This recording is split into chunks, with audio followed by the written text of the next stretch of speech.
It was April 3rd, 1994, a snowy Easter Sunday just before 8 in the morning when Heidi made her last transaction at the D&W convenience store in Mexico where she worked, and then disappeared.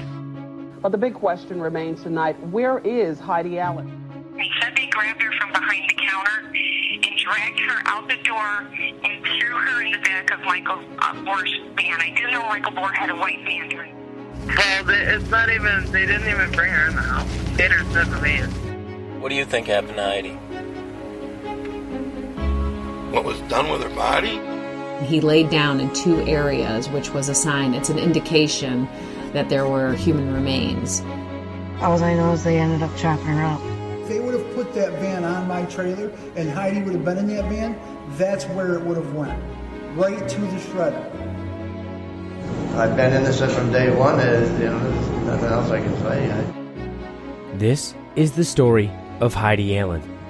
The story of a small-town kidnapping where corruption got in the way of justice.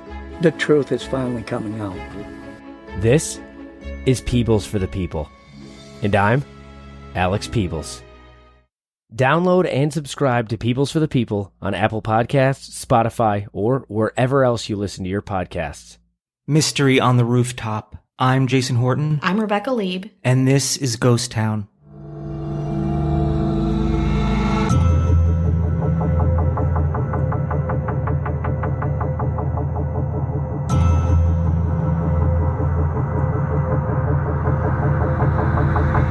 You might be familiar with the case of Rey Rivera. The 32-year-old and his new wife Allison moved to Baltimore so that Ray could take a job as a financial writer with his high school polo friend, Porter Stansbury. This is the first episode of the Unsolved Mysteries reboot, and it is fantastic. This is an experiment for us. We are obviously excited about the show. And conversations that we've had with each other and with other people, we're like, well, why don't we take that conversation here? Warning, if you have not seen episode 1, Mystery on the Rooftop of Unsolved Mysteries on Netflix, spoilers ahead. This is your warning. It's pretty much all spoilers. Now, if you want to not listen right now, go back and watch the episode, come back. Treat. You could still listen, get something out of it, and go back and watch the episode to add to it. Just letting you know there are spoilers, so you're not like, why did you tell me what happened? I haven't watched it yet. I think if you're listening to Ghost Town, if you're an avid listener, or even just drop in to say hello, this is probably on your radar, I would say. I believe they kicked off the first episode of the Unsolved Mysteries reboot with a really strong one. They're all great. Oh, yeah. This one is a banger. This one's really strong, and it checks off a bunch of boxes, which Ghost Town tends to check off a few boxes. That's right. So this is a little greatest hits of whatever Ghost Town is about, and we are excited about talking about it. We've both watched it. We are huge fans. We'll just say that off the bat. Like, we're big fans. I was so tired that I watched the old Unsolved Mysteries thinking it was the new one, and I was very confused. I was like, is this retro? Like, what? We all know what's happening. What's with the shoulder pads on all these business suits? What's going on? Exactly. We know the Queen Mary is haunted. Tell me something else. But they did just talking about the show in general, I think, just to kind of hype it up, they do such a great job of taking the old Unsolved Mysteries and the theme song and all like the fun parts of that and elevating it to a point where I think the biggest distinction when I was talking about it is the old one is very linear. It talks through each thing, each haunting, each true crime story. This one really gets into theories, and it lets the people involved kind of talk through what they think happened, and there's differing opinions. There's a lot of discourse. Obviously, it's really well shot, well made.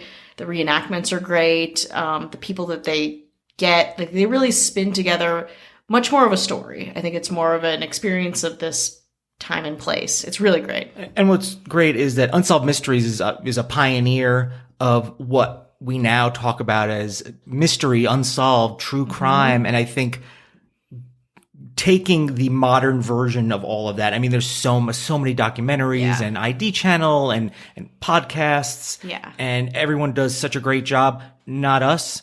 We have work to do, but we have a lot of work to do. But we like to stand on the shoulders of giants. That's right. And I think it must be interesting for them to go back and be like, how do we maybe retrofit what we used to do and make it fit in with something a little more modern now? And of course, they do a great job, and they take cases that are not, completely brand new. Yeah. Because you can go, people have talked about, I've looked at old conversations about these cases years before, obviously, Unsolved Mysteries brought them to the surface, which I also think is great, because hopefully they're doing a service. They're imagine being someone who's allegedly connected to a crime, or somebody who might know something, and you have this show on Netflix with such a huge audience. Imagine how nervous you would be to maybe be that person, because somebody knows something, right? That's what I always think. Like, somebody knows something, or somebody knows someone who knows something, and this might bring it to the surface. That might bring some justice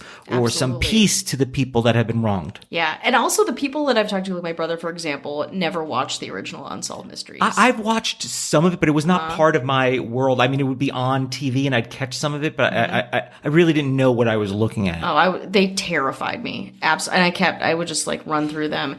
But he was like, what? I think there's some trepidation to it where it's like, they're not solved, so we're not going to get a resolution. The show, though, does a really, really good job of giving some resolution while still leaving it open-ended for more discourse, and to have those tips come in. Like, it chooses really good cases where you're going to get some closure and you're going to get some satisfaction, but you're also going to want to do your Reddit deep dive. In fact, Netflix dumped a bunch of footage on, Google Drive of stuff that they did use and that they didn't use. And so they're part of the conversation too. They're very willing to be part of the kind of off broadcast conversation of getting these cases solved, which is so cool. It's really exciting. And if you watch an episode, your instinct is going to be like, I want to talk about this with someone. Right now, we could be that someone. Yeah. Because obviously, we'd love to hear what you have to say, and you can always message us. But first, we're going to kind of lay out a little synopsis just to kind of either refresh your memory or just if you don't plan on watching it, or you don't have Netflix, or you don't care, and you just want to hear the story, we'll do that. Yeah. And then we'll go into this auxiliary extra information that Reddit has provided, via Netflix or the other way around. It's going to be fun. And then we have our own theories. Yes, we got some theories. We have some theories, and everything that we say it's conjecture. It's alleged. It's not meant to be.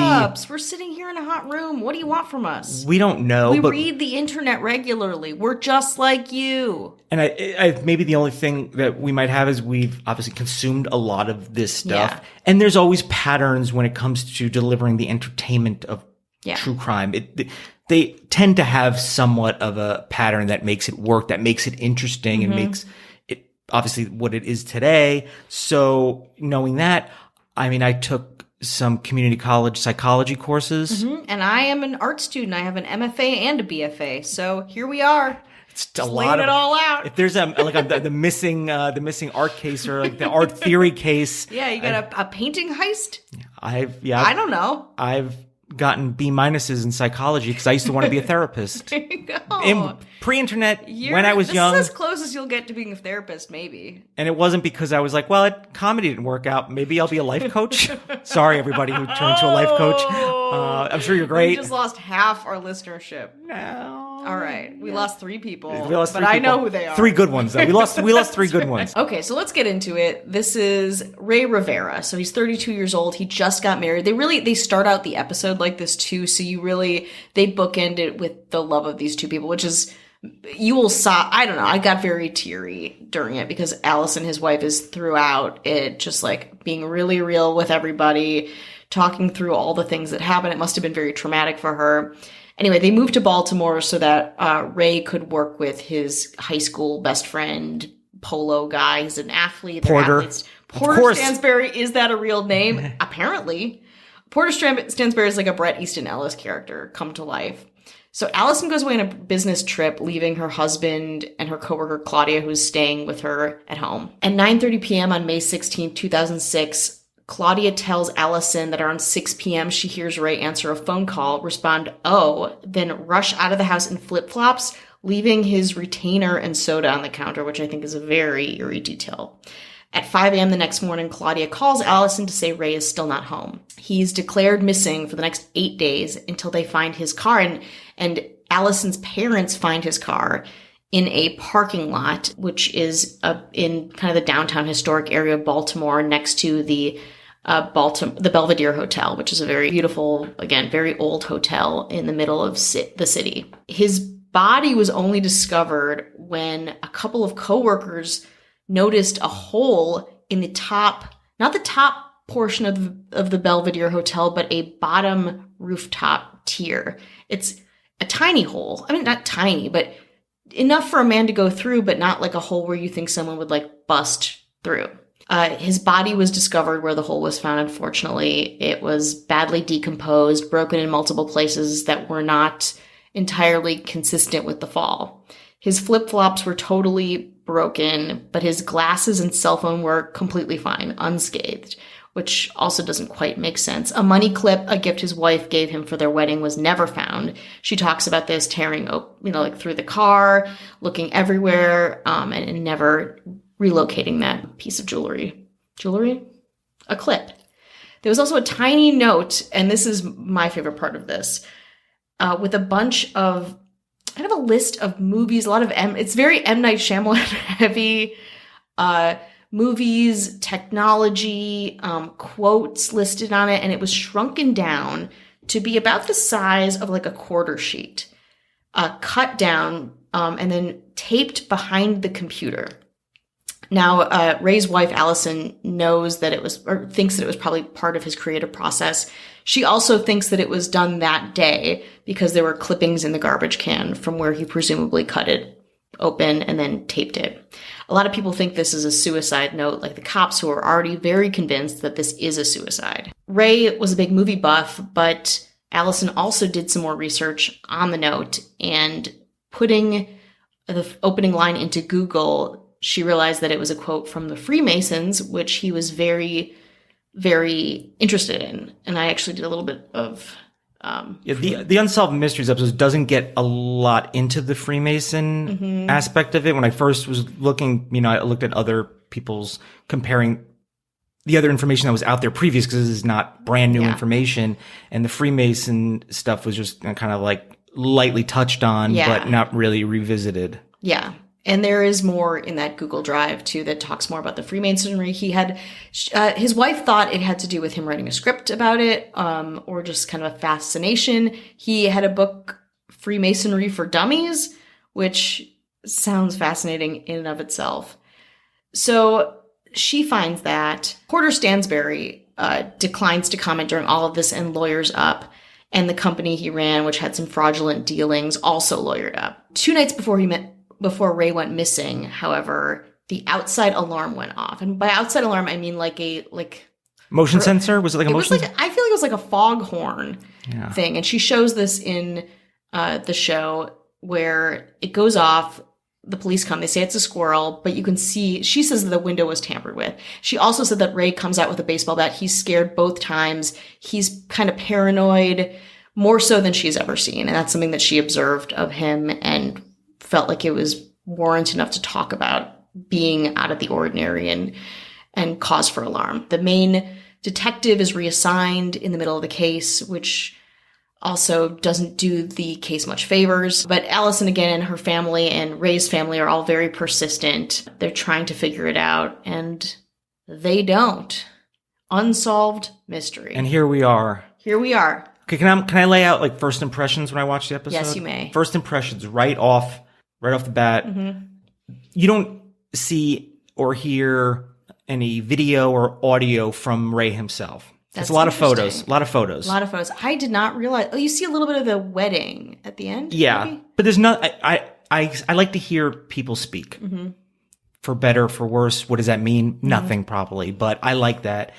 And they show a lot of photos. And I looked at the photos, and I've been finding this a lot. I think we've talked about this with some of the other episodes, like the Lars Mittank episode, and a lot of other true crime and murder and any kind of conspicuous, weird stuff out there, they always describe the person. It always starts off with Ray loves everyone. He's chill. So happy. Always happy, never sad, everything's good, nothing's ever bad, smile, smile, smile. He's everybody's friend. I feel like they always do that. But then you find out, then it's like, and you didn't really get that from this episode, but that always seems to be the pattern. And I'm like, well, I mean, I guess that's a great way to start things. Because you start off with like, turn. That's the you want that turn. Yeah. But also when it's coming from the family, if I had if I was discussing a relative, the last thing I'd want to do was to kind of drag their memory and their legacy through the mud. Yeah. If they had issues, especially if I didn't believe they were relevant. And also, does somebody's lack of mental well-being, and this is alleged, does that make people think, I'm going to be maybe a little laissez-faire about this and just say, yeah, it's suicide? Or are the police going to be like, oh, he was, in therapy for years, or he had issues with schizophrenia? And again, these are all alleged. I'm not saying this happened. Other people, interesting. The conversations that are happening online are kind of bringing that into it. Oh, really? Yeah. And also the police might be dismissive of it. So I can understand why and plus your family, maybe they don't know. They only know all my family is, your family's in Milwaukee, mine's in New York. Job. Yeah. I haven't had a job in months. They don't maybe not know everything, but everything, but I looked at those photos they showed, and to me, just looking at the photos, they all were so intense. And maybe they just showed, I found all of them to be like, I was like, wow, this guy's like, everything was like, I'm smiling. Really? Like, this is a happy photo. I mean, I looked into this dude's eyes in this photo through the TV. In fact, I was watching it with Michelle, my wife, and I turned, I was like, I mean, these photos look like somebody who's very intense. How about this? I'll just say intense. That's weird. I felt very differently. My first impressions was that, like, a lot of especially using the photos, was that he was really like hands-on, like kind of like, he reminds me of someone I like went to high school with, where it was just like always like, I think intense maybe in some ways, where it's like always giving the like shaking, like big smile, like, and those are the pictures you take and keep, which I understand. Exactly. And like simple. And again, too, I think this is also a convention of the people who structure these documentaries, where they start out with this very, concrete portrait of someone who, how could they possibly die, kind of a thing. So I think that is kind of structural manipulation. But I noticed, I think, not first and foremost, but in the first couple minutes or so, like as we saw more and more talking heads and more people, this is one of those things where nobody seems like a suspect. None of the talking heads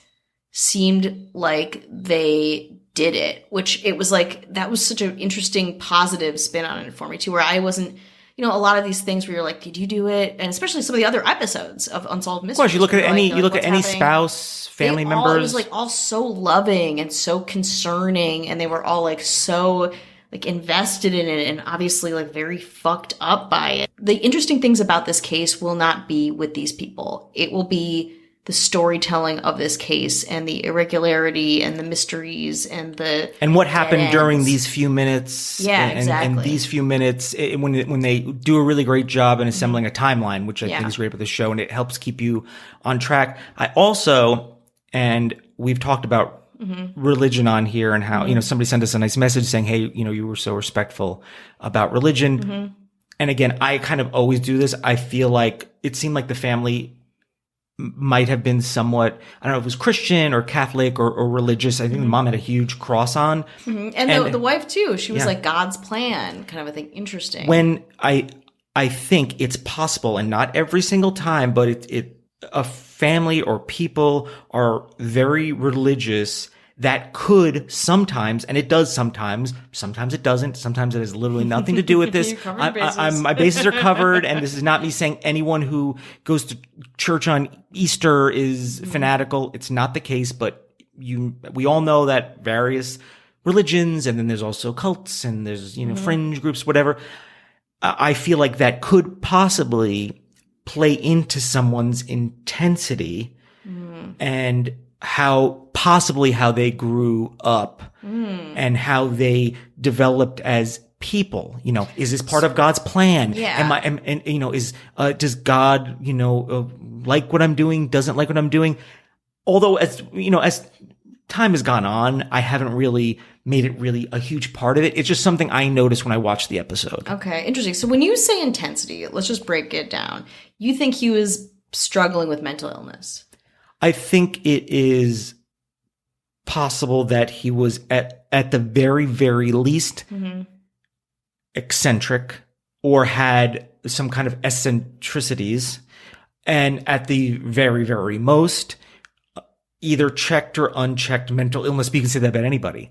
Yeah, right? Of course. Like we all suffer. I looked. Asked the parents, is he any mental? Nope, he's fine. And that could be their honest answer, or it's going to be like, I'm not telling you that he went to a therapist once. Yeah.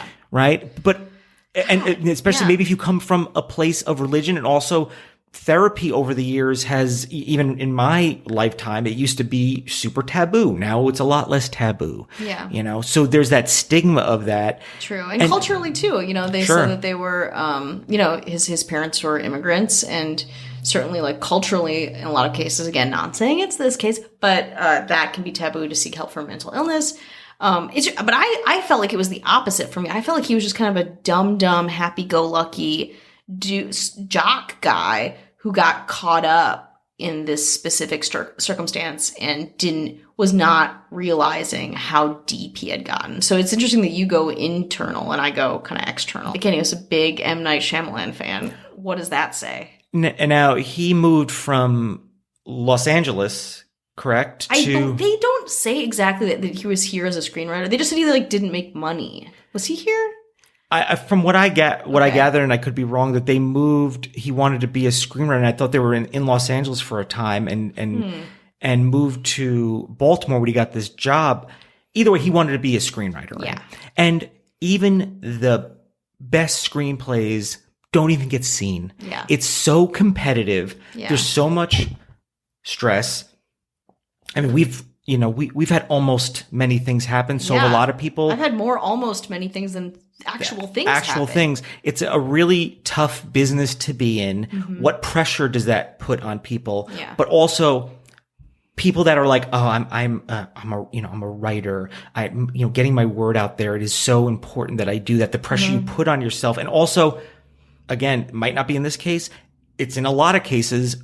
I'm telling you firsthand. I'm not speculating. There is a lot of people that are delusional when it comes to either their talent, or even if it's not their talent, but the idea of you having success or making money in what you want to do is a lot of pressure to put on yourself, and is very, very, very, very, very difficult. It could be right place, right time. It could be the script you made today might be great 10 years ago or 10 years from now.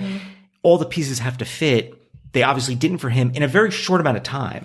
Yeah, well, that's why I think he's kind of a dum-dum. I didn't listen and hear specifically that he had moved to LA or not.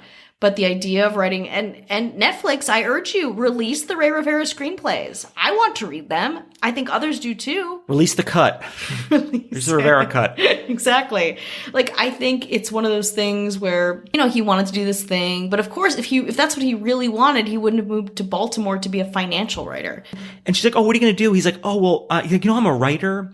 I'm going to write financial newsletters.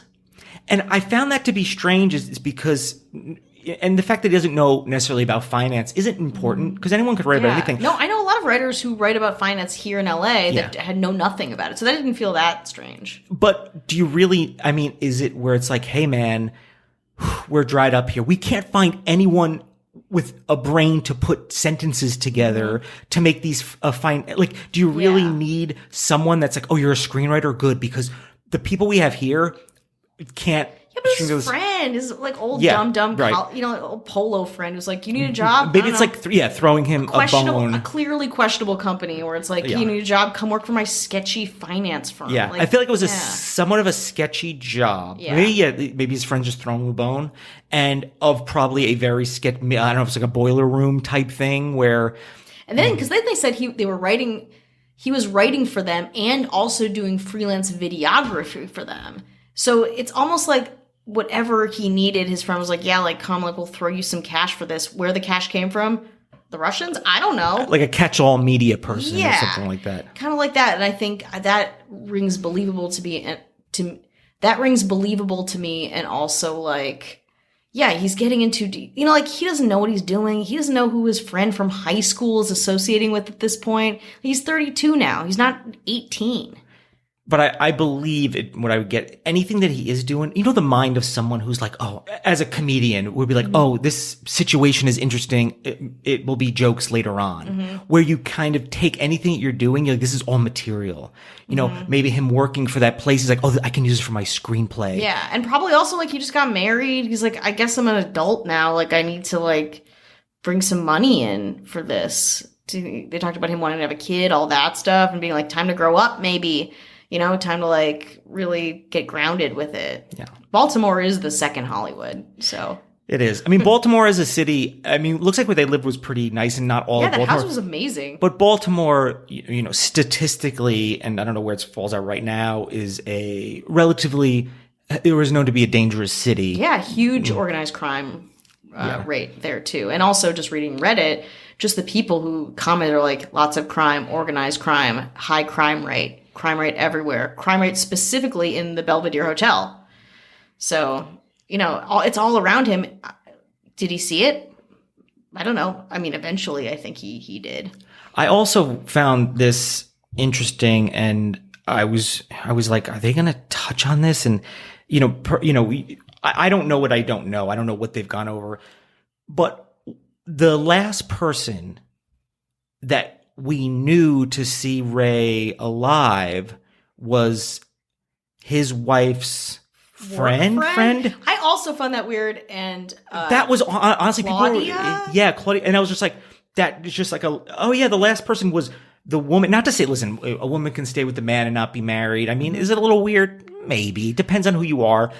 But it was kind of like, yeah, my friend Claudia was just staying there, and she just told me what happened. You don't see or hear from her. Yeah, that's interesting. And that's what's kind of, you don't know if they're just like, I don't want to talk about this, or how many times did they talk about it up until this point? This isn't the first time these people have discussed this.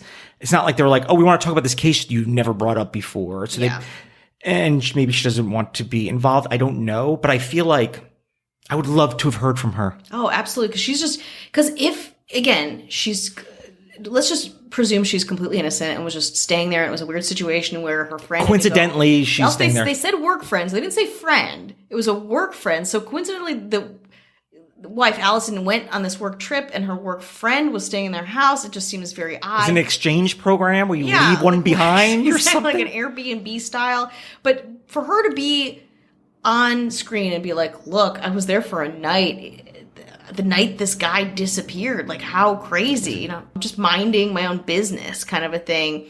All of a sudden I hear him take a phone call. And also the phone call I think is so implicating because the phone call, I didn't mention this in the kind of review in the beginning, was from Stansberry Financial. Who? We don't know. We don't know because it's from the motherboard. It's a motherboard. They couldn't find that out. Why don't they find out like who's working there at that time? Like why don't they do more with that financial place? I feel like they really didn't. The police just like didn't go as deep as they should have. I think everyone pretty much had a gag order. Yeah, and they really couldn't discern. I mean, they probably could if they really wanted to. Subpoenaed, I don't know. I find that to be very clearly something happened that had to do with his work. Where the last person that saw Ray alive that we know, and the last person to speak to him on the telephone that we know is just information that you don't get. And I feel like that's even being like, starting from that morning, what was Ray like that day that you may have noticed? Yeah. I feel like that's super key. And I'm like waiting for these people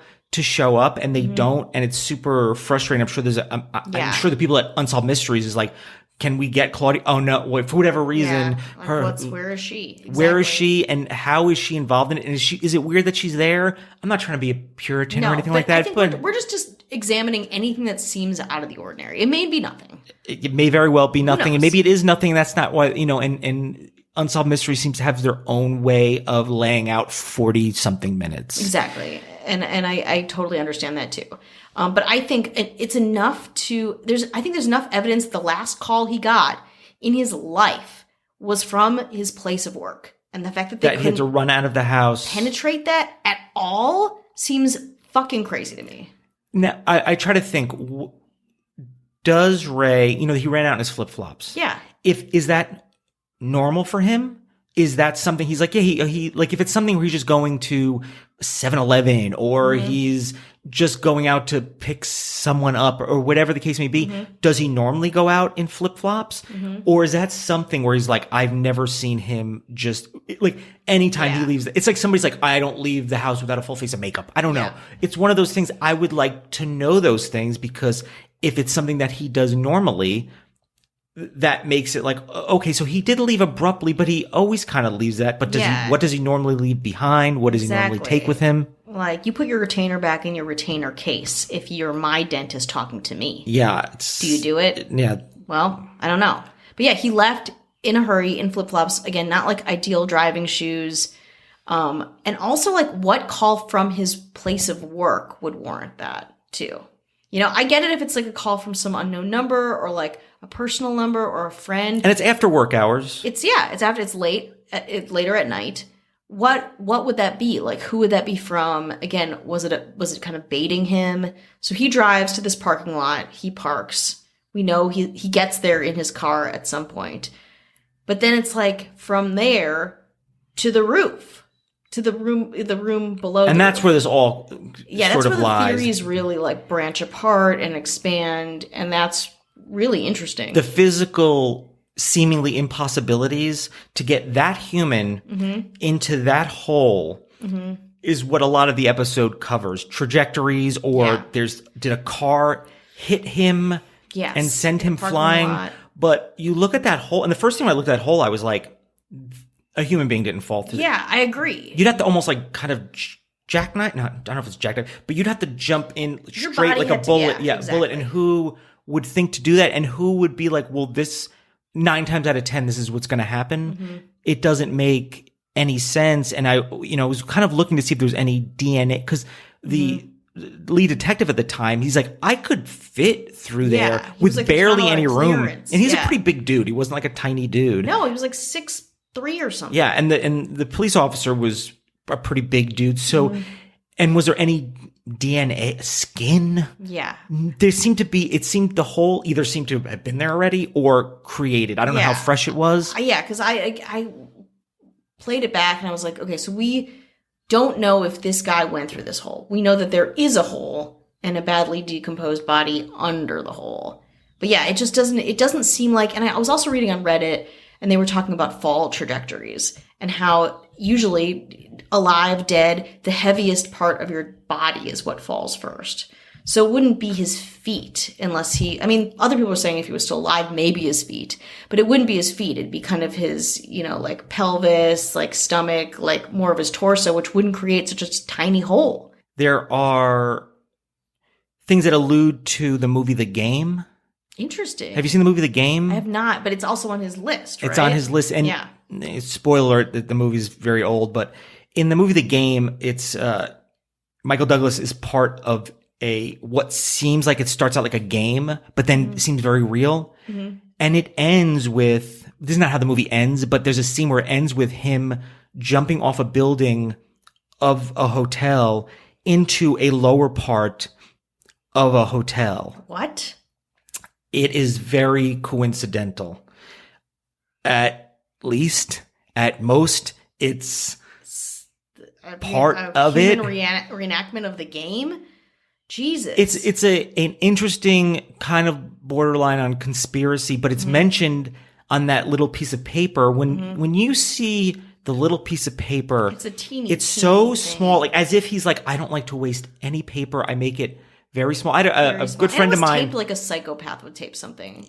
Almost kind of like, I hope no one finds this secret like code. Laminated, but not necessarily it's kind of, people said it was part of a suicide note, but there's a couple of things saying it's not a suicide note. One being, people usually leave suicide notes. They don't want you to find it in 30 years. Yeah. They want you to find it right away because you want to give peace to your family. And it's cryptic, if anything. Yeah, they don't leave like a meticulously taped suicide note to the back of a dusty old like desktop computer. And I think at the very least, that is in oddity or eccentricity. And I actually, in my mind, I always try to think what in the mind of someone who is either delusional or not delusional or whatever level they're at, of like an artist or a screenwriter or a creative type. And here's what I imagined. Because I see a lot of people. I mean, for years I've been on the internet, and we're all kind of like, and I've worked in analytics of the internet. What makes people react to certain things and what makes people do these things? And I'm not by any means an expert, or I don't have a degree in anything. But what I've noticed with actors, like, why would this person be doing this? And here's what I came to when it came to the note behind the computer. Somebody in a book or a marketing class or some kind of writing class, they said, make a list of all the things you want your finished screenplay to have. Put all the ingredients in there. I want you to write it out. Because visualizing. Yeah, sure. It's a little bit of a vision board. Jason's pointing at me because I'm very into this shit. Right. Yeah, do it. But they also don't say to tape it in the back. Well, hold on. Okay. I say maybe they did. Ooh, here's what I say. Okay. If I was like, how do you think this played out? And I say, write all those things down. Put everything in there. And I want you to fold it up and tape it to the back of the computer that you're writing your screenplay on. And in some way, that information back there, no one can see it. You can't see it, but you know it's back there. It is in some way informing your work in a subconscious way. Okay, but why today? Why did that note get placed there today? Like, I totally believe that, and I agree with that. It's hard for me, and that's kind of my theory with the note, which I can describe after you're done. That's really, I mean, also that it's just somebody where he thinks that for some reason he needs that to be hidden. Yeah. In a very, I'm sure he could have hid it between like pages of a book no one reads. Yeah. There's got to be some significance to that, or either he saw it somewhere or he felt compelled to do it on his own. Yeah, the note is so strange. It's very, and it reminded me of the episode that we did about the guy in Australia who was found dead with a poem in his pocket. Somerton Man. You remember it. I don't remember it. What happened yesterday? What's my name? I think, and again, I want to reiterate that the Baltimore Police Department's predominant theory is that it was a suicide, and they really like hit this home. They kind of hammered it. That happens a lot. I feel like because it's simple. It's simple. They don't have to get anyone. They don't have to do their jobs very well, especially with a case like this, which obviously it's so abstract and hard to come to grips with. And it might be the case. I mean, just to be fair, they might be correct. Yes, I get. It just possibly. Seems so, I know. Like, especially with the whole, it's like there's so many simpler ways to commit suicide, especially because he was afraid of heights. You need to see the episode. You're definitely, you're getting a lot from the episode that you're not getting here. By the way, we're describing it, but a lot of what you're getting is just seeing where this hole is in comparison to where this hotel is. And that's the thing that kind of, it's not like, well, anyone could do that. They had trajectories of people running at different heights and different, and why did his stuff the stuff was unscathed, and some of it was, some of it wasn't. It's really crazy. His injuries were, the coroner still said it was, like mysterious circumstances around what created what injury kind of a thing. But I think it has something to do with him. He was writing this newsletter called the Rebound Report, which was subscribers for $1,000 letter, which was a lot of money for a page report on stock tips. I feel like, is that like inside, like, hey, do you want this insider trading? No, it's like so fucking sketchy. Like, but fine. All right. So he puts out this thing. He's the writer of this thing. His name is on it. And I think first of the names, like, so it's like him highlighted as the writer of these tips. These tips are bad, by the way. Not all of them, but I think a lot of them, which is why they got into a lawsuit. Some of them have to be bad, I guess. Well, Stansbury got into a lawsuit because some of them were bad tips. And so that, obviously, if the price of entry to this is $1,000, there's got to be a lot of money. The stakes have to be very high. Very high, very high. So I think that, God, what's his name? Porter Stansbury, again, fake name, don't believe it, got into some trouble with these fake tips, especially with maybe the Russian people who were getting the tips from him, which again is a high Russian population in Baltimore, from a Reddit user said that they lived in the Belvedere at the time. I got that. My friend, I'll get to that too. If somebody gives me some information. Russians own property in the bottom floor, so they were involved in the goings on at the Belvedere. But he got involved. He got in too deep. He kind of used Rey as a sacrifice, perhaps because we have the note that day and we have the Freemason stuff. Maybe was Porter Stansbury trying to kind of bait him to be like, oh, maybe we can get into the Freemasons. So you have to come quick. They're doing an initiation, something that he would be very intrigued by, something where it's like, write down your, some kind of rite of Freemasonry that he could bait them into giving him kind of over to these very angry people who felt slighted that he owed a lot of money to as a sacrifice, or, as exchange, and then getting off scot-free. The Freemasons are very compelling. You know what they've brainwashed me to do? What? Take a break. Hello, hi, how are you doing? Are you well? Are we well? I don't know. With this episode, are we well? But we wanted to check in, say hello. Hello. How are our mayors doing? How are they? Brandon Gaddis, hi, Brandon. hello. He's giving me hardcore band tips, like he's like bands like I was like, I haven't heard this band, so he's kind of hooking me up with Glasses that. Twins. Glasses Twins, Chris Witt, how's it going? are you sleeping a lot being a dad? No, yes. Are you listening to us while you are up at 3 a.m. nursing your infant child? Jeanette Link, hi Jeanette, being stylish, absolutely in the always. House. Ben Forsyth, what's Hello, up? Ben. How are you, Welcome. Benjamin? Do you like to Oh, be do called you go that? by Benjamin? I don't think he probably doesn't like it. I don't know, but I'm gonna try it out. Yeah. And Lauren Pasek. She actually asked about the robbery. She's like, "Well, good thing you had insurance." And it's like, yeah, that did not. I'm so sorry. That did not work out. But the patrons have been very helpful. Exactly, and I will tell you all that just yesterday, although this will be a couple days since this is released, I did get Simply Safe. We don't work for Simply Safe. No. I know they do a lot of podcast advertising. I just got Simply Safe. I'm very happy with it. Hopefully it will protect me from other unwanted burglars. Not the wanted ones. They're welcome in here anytime. But the unwanted ones. So we want to thank our patrons. We have bonus episodes. We have advance ad-free episodes. It's patreon.com/ghosttownpod. Another way you can help is we have a YouTube channel. And you're like, how does that help? You can subscribe to it. It's just Ghost Town Podcast. You'll know when you see it. But if you go on there and check out one of the playlists and click on any of the videos in the playlist and just let it play through with the ads, that helps us. And it's a way that doesn't cost you anything. You don't have to watch it. You can just your vibrations. I know that. Oh, you'll become empath level 7. There's a lot of tonal work going on under our videos that we put them there to subvert your bad energy, wealth, health. Exactly. You're gonna get taller immediately after listening to a video. Too much, even. You're gonna be like, "Cuz, slow down. No, I don't need it. Can't handle all this." So if you just go to our YouTube channel and click on any of the videos, or literally any of the videos, but if you start one in the playlist, it'll play through the whole playlist and all the ads, and that'll help us in the algorithm of YouTube, people finding our stuff. And we have a TikTok, which is Ghost Town Pod, and Instagram, which is Ghost Town Pod. Very fun. And we wanted to just say thanks to anyone's even listening for supporting, you. and all the other patrons that have contributed and helped. And we're so grateful. Oh my God. It has been a rough month and it's only halfway through. So I appreciate that. Yeah.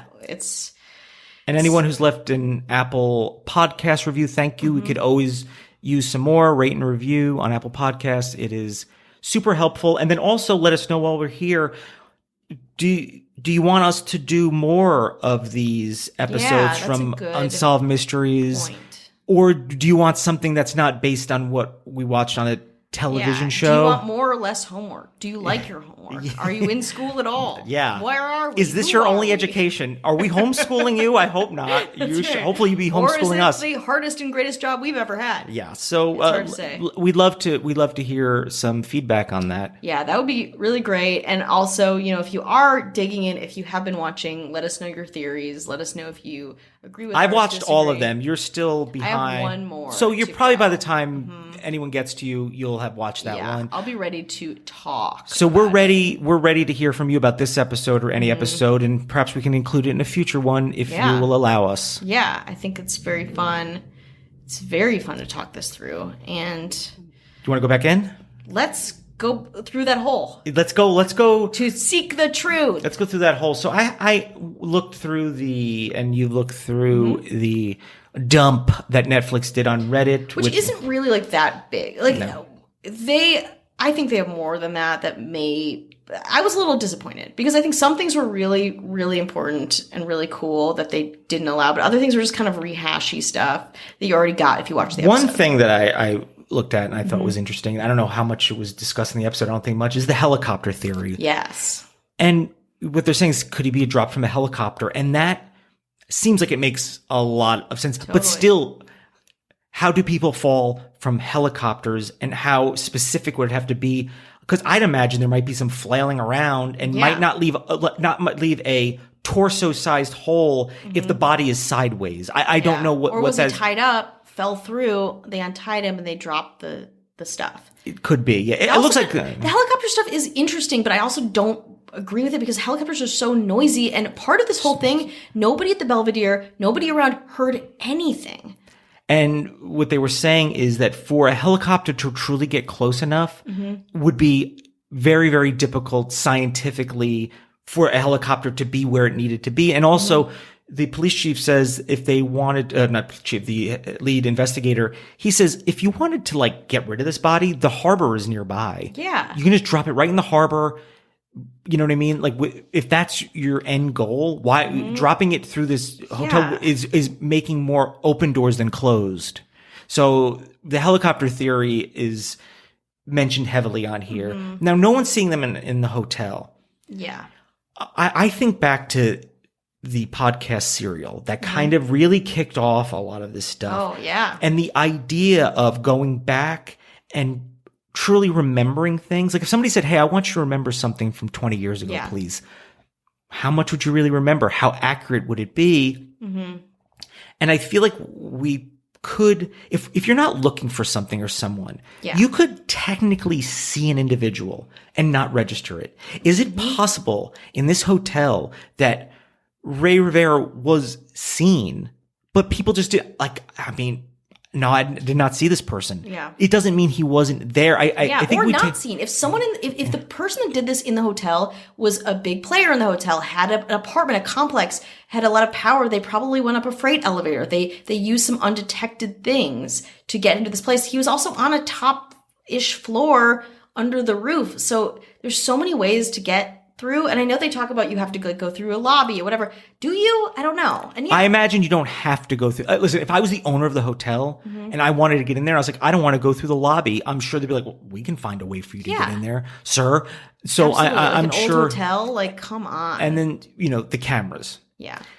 Cameras are always interesting because it is 2006, so it's relatively modern, but I feel like, CCTV isn't like when you watch things that are happening in Europe, there's always CCTV. I mean, it's always, if you watch any crime-ish things out of Ireland or the UK, I mean, CCTV is like all over that. Yeah. And people say that sometimes people that worked at hotels, sometimes cameras work 50-50, tapes are erased.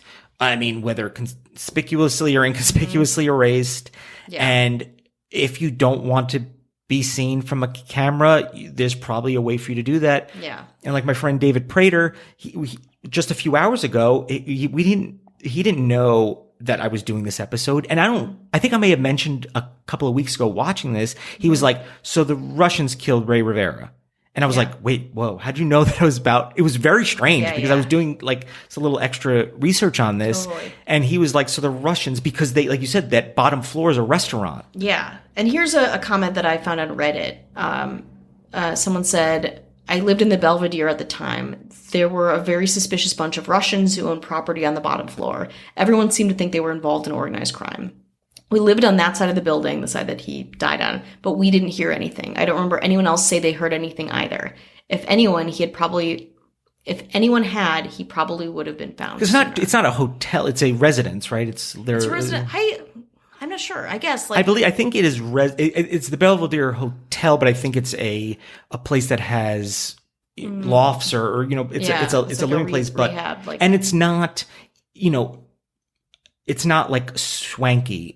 It does have a lot of history and it looks pretty cool, but it's not necessarily like some super high end place, but the restaurant and lounge is the Red Square. So that is an interesting and it's interesting and kind of it doesn't go too far into conspiracy like the Freemasons. I mean, yeah. I just think the Freemasons are a great vehicle to bait someone who was kind of on the simpler side. I don't mean any disrespect. Susceptible. Well, anyone who thinks that maybe they can be a screenplay writer, you have to have a little bit of naivety. Yeah, we kind of all have it, but just like how much? It's a good way to lure someone in. So much so that when I went down the Freemason hole, when I was watching the extra footage, I contacted the Freemasons and sent them an email because I still don't even know if women can be in the Freemasons. I don't think so. I don't think so. They were all just dudes. Like it was like a page of the members, which again, very secret society. It's on their website who's involved. But my grandfather was in the Freemasons, so I was like, I shot them an email. I was like, hey, my grandfather was in this. I think it was in this chapter, the LA chapter. Do you allow women in? What is the way to become a member here? Well, they're not going to tell you that. Well, I emailed them though. Yeah. With my email. What'd they say? I don't know. They haven't responded well, yet. You shouldn't have said your name was Rebecca. I said Rebecca M. Lieb. I still have my National Geographic Brain Game signature at the bottom. My phone number, my personal phone number. Oh boy. Well, someone said a lot of cops are Freemasons. So you put Freemasons in and it's so broad. Yeah. It conjures up so many things. It's almost a little bit of a possible scapegoat to anything. But buying Freemason for Dummies can't be. I mean, again, I think that's so telling what kind of person Rey Rivera was, that he bought Freemasons for Dummies. And somebody else said that, the idea of Porter saying, hey, listen, the Freemasons said, come on down now and get in. Right now, quick. People say that it doesn't work like that necessarily. Like he wouldn't show up in movies. Like maybe you think that, like that's the thing. You're saying maybe he would have got lured that way. Lured. I don't think that's I don't think there was any way he was going to be like hazed or like in the Freemasons. I think maybe Porter, someone was like, this guy's interested in this. Tell him to do something weird. The Freemason CEO is here. Oh, exactly. Tell him to put a weird note somewhere and tell him that at a certain time we're going to call and he has to be outside in his car, like at this place. I feel like this sort of person would love that premise and would totally go for it. Also, Porter, it should be noted that when they were looking for Ray initially, he put up $1,000, which seems, some people say, well, that's low enough where it's like not going to be too tempting to find him, but it's enough to be like, thanks. But somebody said like, well, it was in the early stages. Just because he's a banker, does that mean he's it's not like he's I don't know. $1,000 might be like, I think that's a good amount. Why won't he talk? Like, why wasn't he in this documentary? Like, there's so much stuff where it's like, it's been enough time where. Also, and again, these are all alleged. People are saying this. There were 2 services or memorials for him. Porter was at neither of them. Damn. His high school friend who he changed his life, took his new wife to go work for. That is so suspicious. And just for the sake of being on Porter's side for a second, his company is separate to this SEC scrutiny, which is pretty, like securities and some fraud. Best friends, if not his best friend. But maybe he's like, listen, my company, I have like a RICO case against me. Being involved in this weird missing dude. Again, we're taking their friendship from what we're seeing. There's some people who was like, yeah, I knew the dude from back, a hometown dude. Listen, if he's involved in like, there's a missing thing, I already got my own problems. Yeah. We're assuming that they're like, we know that what their relationship is. It is definitely weird without a doubt. Yeah. Or maybe but also maybe his wife, maybe he did send something or something that we just didn't mention. Did she mention that he, flowers or something? I don't know. I just feel like it's the fact that he didn't even reach out to her or the family, even just a note, something like that. And everyone's all lawyered up and gag ordered up. But some people are saying it's because he's just under the microscope so much. A gross financial bro. And he might be like, listen, oh God, this is weird. This dude is so, every newsletter he types up, he's like, do you think Kubrick would love this? Like, we don't know the eccentricities or none at all.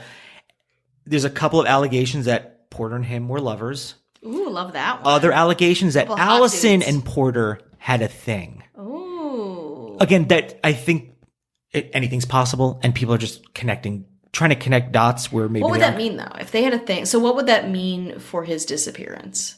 Did he threaten to blow it up? Like what? I don't know. I think those are interesting. I'm just not sure how they fit into his. Yeah, I don't know what did Allison have to gain from Ray dying, and I don't see any. Yeah, like what? She's going to be together with Porter? No, obviously not. No. You know, or like Ray was going to tell out Porter about their relationship. That makes a little bit more sense, but also, I don't know. I mean, most of the affection you see from Ray is him and Porter just being whatever, just saying what I'm. Yeah. Okay. Yeah. I mean, I feel like most of the pictures of Ray was like his arm around. Somebody here? Did you hear something? Yeah, like a thud. Yeah, that's not a door of yours opening, is it? No. You sure? Yeah. Okay, cool. Oh, we just got done talking about Simply Safe. Oh boy. Sorry, everyone. Yeah. Now people looking. Now two people looking in this window as we're doing this. I don't know what's happening. There was a big, like a thud, not a crash, but like a thud. And then I was like, from the house. For a second, I thought I was like, what if somebody is here robbing the place and is like, hey. We're just behind this curtain recording. Sorry. We're like sitting ducks back here. Yeah. Jeez, these are all my valuables though. I have, and I'm going to list it in the sources, which is essentially the Netflix episode, but it is from a podcast, I believe. It's from True Crime and Pyrex. There is a pretty thorough document here. It's got Ray's autopsy report. The note there's a lot of references on here. The breakdown, a lot of what is on the note and type it out. It's very thorough. I found it because it was given for people to use and perhaps add to. You have to contact True Crime and Pyrex. Some discrepancies, a lot of names. Some of the things are blacked out or redacted. A lot of celebrity types, people that Ray knew and but he talks about them as being 5 years younger or 5 years older. It's all very strange. Wow. And to get into all of this would be a very, there's just a lot to digest and a lot to kind of spit back out. But it's pretty interesting and compelling when it's all laid out on this in a way where you can stop and look at it as compared to watching it on Netflix where you're like, let me just stop and fast forward. So, we will list this so you can look at it for yourself, but it does make things, it really adds to the strangeness of the Rey Rivera note. Ooh. So that might be something for people to, so we don't know. We don't know. We don't know. Likely we will never know unless someone from the place that he works, Stansberry Financial. Just needs to be somebody who knows somebody. That's all it has to be. It's got to be with them. Like, I think someone who worked there. And imagine pretend you used to work there and you have nothing to do with the place. Your gag order is done. Your Netflix is very popular. Like I said, people are probably just looking for something new to watch. And we're some of those people. Just happens to fall in our wheelhouse of what we're interested in and a lot of other people. But imagine an episode comes up and it's somebody that you're like, oh no, they're talking about this case. Or you're like, I wasn't aware of this case. I worked at Porter Stansberry that time. Yeah, you're like, huh. And you're somebody who's like, listen, even anonymously is like, I'll give you some details. Yeah. And this has to be literally the best possible thing for these unsolved cases to bring it the national attention. You wouldn't get it if it was just even the biggest true crime podcast. I mean, no, maybe it would. I don't know. But this has got to cross people that aren't even in this world to be like, wait, don't you know somebody who knows something? And that's all that it takes to, like I said, maybe bring a tiny bit more clarity to something that needs more clarity and maybe a little bit of peace to the people that are looking for it.